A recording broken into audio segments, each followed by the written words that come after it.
everybody, JC here with another T&I toy review, and today's review is in association with MarvelousNews.com, your #1 news source for everything Marvel. And for today's review, we're going to be taking a look at the new S.H.Figuarts Avengers Age of Ultron Iron Man Mark 45 figure from Tamasi Nations and Bandai. Now this figure comes packaged in the same style of packaging we've seen with the other Avengers Age of Ultron figures from Tamasi Nations. You've got the figure in this window box type packaging. The figure's clearly displayed. You've got the Avengers logo on the window, and then for Iron Man we have his arc reactor also on the window. You have the name of the character off to the side, an image of the figure, and the Avengers Age of Ultron logo down below. On one side we have a close-up of the figure, and then on the other we have kind of a far back image of the figure, and then on the back of the packaging we have different looks at the figure showing the various poses and accessories that you can do with it, and then some writing at the bottom that I can't really read.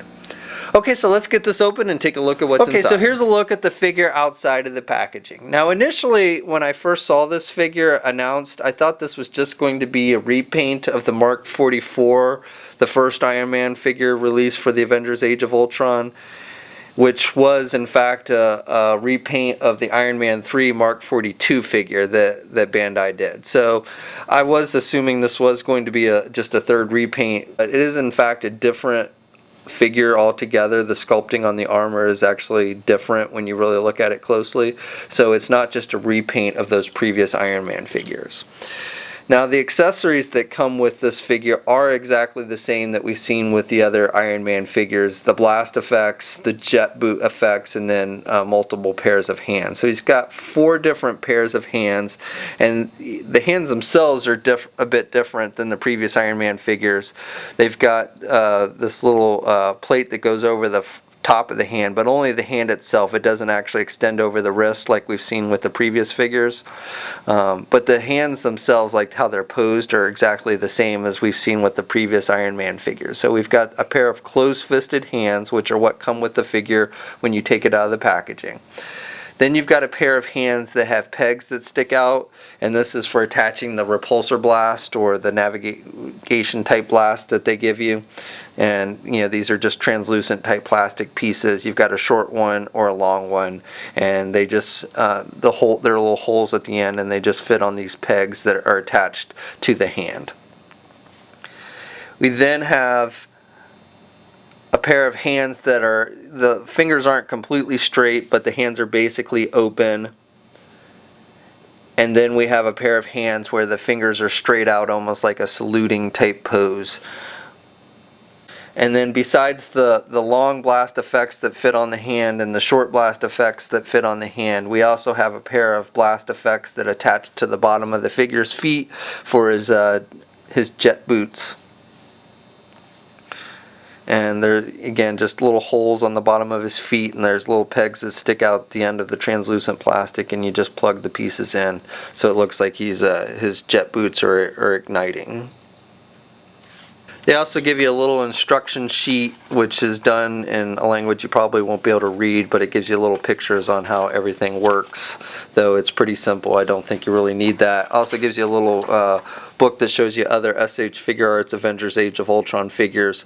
All but Thor have been released so far on this side, and then we also get a look at the upcoming Hulkbuster figure.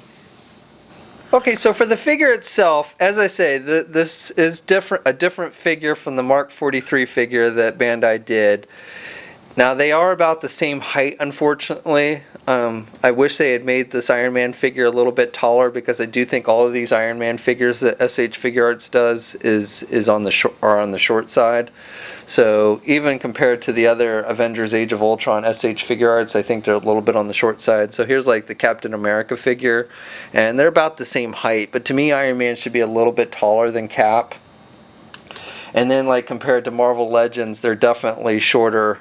Here's the Avengers Age of Ultron Hawkeye figure from Hasbro, the 6-inch Marvel Legends from Avengers Age of Ultron. And you can see, again, they're about the same height, Hawkeye and Iron Man should definitely be a little bit taller. Sculpting detail, though, and paint application, we've got a lot of little differences. So the biggest, obviously, is the paint applications, different paint design, plus it's just a little bit darker red and golds on the 45 as opposed to the Mark 43. So that's a big difference. And then the silver, you've got a lot of silver on both, but it's kind of different pattern between the two figures. But sculpting wise, there's differences as well. So just like a lot of the line work on the plate, armor plating and stuff is very different. You can see it's different. It's a different chest plate on both. You've got the circle arc reactor on the 43 where it's an octagon. First time we're seeing an octagon shape for the arc reactor with this figure. Iron Man switched to this figure basically in the movie when he had to download the new artificial intelligence. When Jarvis basically became the Vision, he needed a new artificial intelligence, so he got that female artificial intelligence, and that's when he basically made the switch to this new armor in the movie. But obviously that's not something that really plays a part with these action figures, but again, you have the different arc reactors and then just different sculpting with the plate armor throughout. I pointed out before the hands how you've got the little plate armor that ends at the actual wrist on the Mark 45, whereas on the 43 and even the 42, that little plate would actually extend over the wrist, and actually was two pieces that were articulated. So, and the little plating does not appear to be removable on the hands on the Mark 45, I guess because it doesn't go over the wrist. They didn't need to make it removable. I haven't actually tried to remove it. I don't like that the removable on the 43 because they fall off so easy, but they don't appear to be removable on this Mark 45.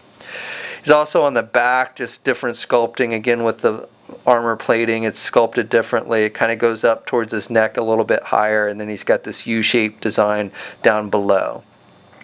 Now there's also a little bit difference with the articulation. This one is actually a little bit less articulated than the Mark 43 and the Mark 42, most notably because he doesn't have a waist swivel. So, and we'll go over that in more detail when we look at all of the articulation, but this one is a little less articulated than the Mark 43. Even the helmets are sculpted a little bit differently, so they're not exactly the same either. Again, you have different, just how the little line work on the armor is sculpted differently. You've got some, silver on his cheek on the 45, where not as much on the 43, and the head just seems a little bit smaller on the 45 as opposed to the 43. The head on the 45 is a little sleeker than what they gave for the 43. And the faceplate again is the gold faceplate is a little sleeker as well. And as I mentioned, the figure's about the same height as the previous Iron Man figures in this line, and that puts him at about 6.5 inches tall. For a few more size comparisons, here he is next to Hasbro's Avengers Age of Ultron War Machine, and you can see War Machine is a bit taller. And then here's the S.H.Figuarts Hulk figure, and the scale between these two is pretty good, but like I said, definitely I feel these Iron Man figures are a bit on the short side. We'll go over articulation real quick. Now, other than the waist swivel, articulation is pretty much the same as we've seen with the previous Iron Man figures, but the head's on that kind of attached with a ball joint, but then the neck itself has some articulation, some back and forth movement. So you get pretty good movement with the head. He can look left and right, and he can kind of pivot his head to the left and the right, and he can look up pretty good, and he can look down pretty good. So nice movement with the head overall with this one. Arms are attached with those ball joints where you've got the articulated shoulder pads, and then the ball joints actually kind of come out from the figure. So you got pretty good movement there with the arm. You can get his arm all the way out. And then he's got good rotation at the arm as well. He's got a bicep swivel. He's got a double jointed elbow, so he's got good bending at the elbow. And then the hands are attached with just little ball joints. So he's got swivel, and he's got a little bit of up and down movement, not a whole lot, but he's got some up and down movement with the hands. So he's got a midsection joint, so he does have a little bit of swivel there, but not a whole lot because of the way the armor is sculpted, so it limits how much he can swivel there at the middle. And then there's no waist swivel on this one like we did see with the Mark 43 and the 42 figure. So that's where it's got a little bit less articulation. So you don't really have a whole lot of midsection movement. Now he can crunch down a little bit. not a whole lot, but a little bit.